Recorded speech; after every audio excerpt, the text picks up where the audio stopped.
We've got ourselves some breaking news, as over the next few hours, we're going to be seeing the United States inflation data. And this time around, it could be a lot more important than most times we've seen it recently. And the main reason behind that is because, as you can see right here, the US inflation data year over year previously was 3.7%. But the forecasted number that's going to be coming out in, again, supposedly about 3 hours from now, is 3.3, which is such a significant margin lower that could definitely cause a little ruckus in the markets.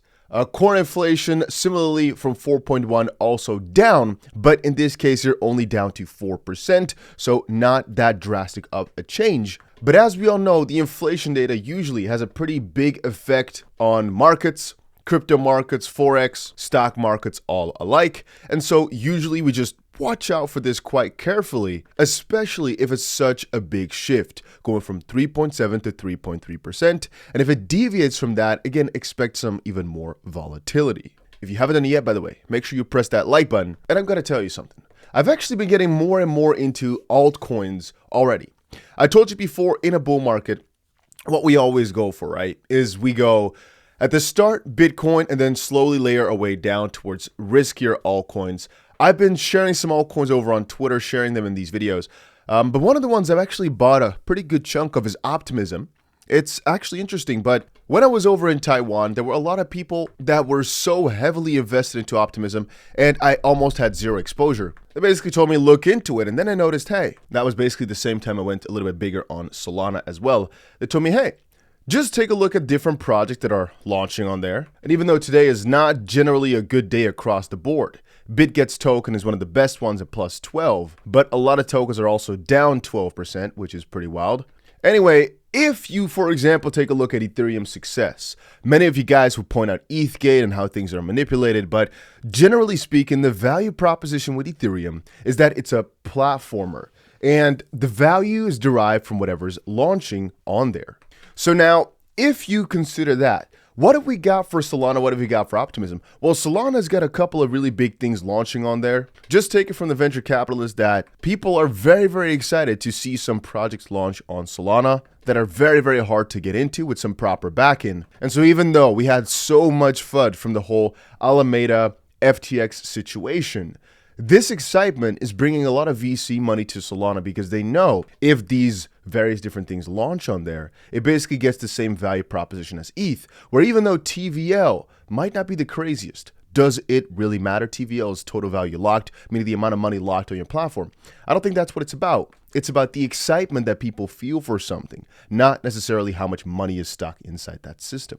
And with Optimism, the thing you got to understand is it's the basis. And a lot of people basically use, similarly to Chainlink, by the way, use it as the base for whatever they're building. Funnily enough, if you've ever used Coinbase's base layer, it's built on Optimism. It's based on Optimism, and many people do not know that. Now, the value proposition with Optimism is slightly different than with your traditional platformer because it's mainly just a layer 2, but they're planning to branch out a significant bunch as well. And I guess in different circles, it's known a lot more. I now know a lot of people who have almost all of their portfolio in Optimism, and I personally almost never had more than a couple dollars or a couple thousands of dollars or something like that. And now I've definitely gotten myself a good chunk because I just never knew. I was never in those circles that discussed whatever was going on with Optimism.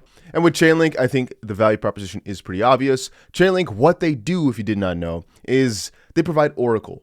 And those oracles, they basically take this can be pretty diverse, but they can take real world data and insert it into the blockchain. If you think about it, how do you verify that data from the outside is real and usable in DeFi, for example? Let's hypothesize that you want to get the outcome of a sports game, or in reality, you want the dollar price, for example, or you want the interest rate in the real world. How do you verify that any entity can take that data in a decentralized manner? That's what these guys do. Obviously, there are multiple different oracles out there. I think if you go to categories here and you type in Oracle, you'll most likely, even on CoinMarketCap, find, let's see.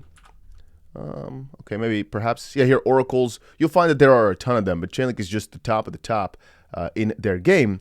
And you can see right here, there's a pretty significant bunch of other ones that have some sort of functionality in that nature. Some of these are not exactly serving the same purpose, but they might include some of those services. And again, if you press Optimism ecosystem, you also notice just how much is in there because, yeah, a lot is built on Optimism or works with Optimism. And again, sometimes you have to admit that even I did not fully know that. But I'm always happy to learn, and that's why I always take a look at the comment section too.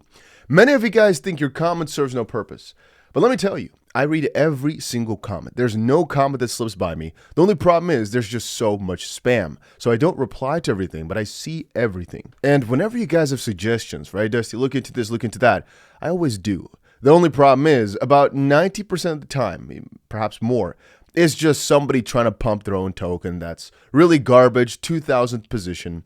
But sometimes you guys ask me, hey, Dusty, what is up with Casper? What is up with Hedera? What is up with 𝗕𝗂?